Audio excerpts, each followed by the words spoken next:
ఎలా చెయ్యాలనుందో అలా ఒక యజ్ఞం కాకినాడ అయ్యప్ప స్వామి దేవస్థానంలో చెయ్యాలి అని ఒక సంకల్పం చేస్తున్నాను.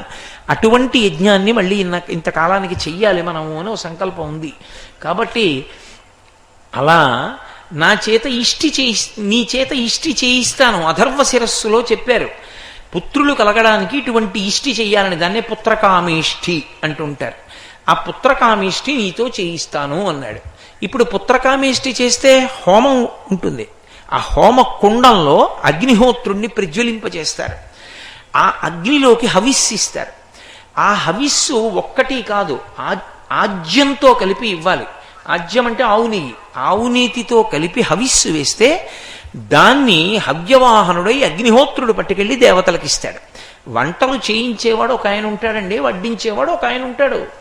మీకు పెద్ద ఆశ్చర్యం ఏముంది? ఇప్పుడు మీరు ఈ ఉత్సవాల తర్వాత ఆఖరి రోజున భోజనాలు పెడుతూ ఉంటారు కదా, నారాయణ సేవ అంటారు. భోజనాలు పెడుతున్నాం అనకూడదు, నారాయణ సేవ చేస్తున్నాం అనాలి. నారాయణుడు అన్ని ముఖాలతో వచ్చి తింటున్నాడు కాబట్టి నారాయణ సేవ చేస్తున్నాం అంటారు. ఆదివారం అనుకుంటాను, ధర్మరాజు గారు చెప్పారు నారాయణ సేవ. అప్పుడు వండించిన వాళ్ళు ఉంటారు. అంటే వండించినవాడు అంటే దానికి ఏదో ఆ బియ్యం పప్పు ఉప్పు అన్ని సమకూర్చిన వాడు ఉంటాడు. ఆయనే వడ్డిస్తాడు ఏంటి ఇంతమందికి? ఆయనే వడ్డించడు. ఇదిగో కోలాట బృందం వాళ్ళు వడ్డిస్తారు.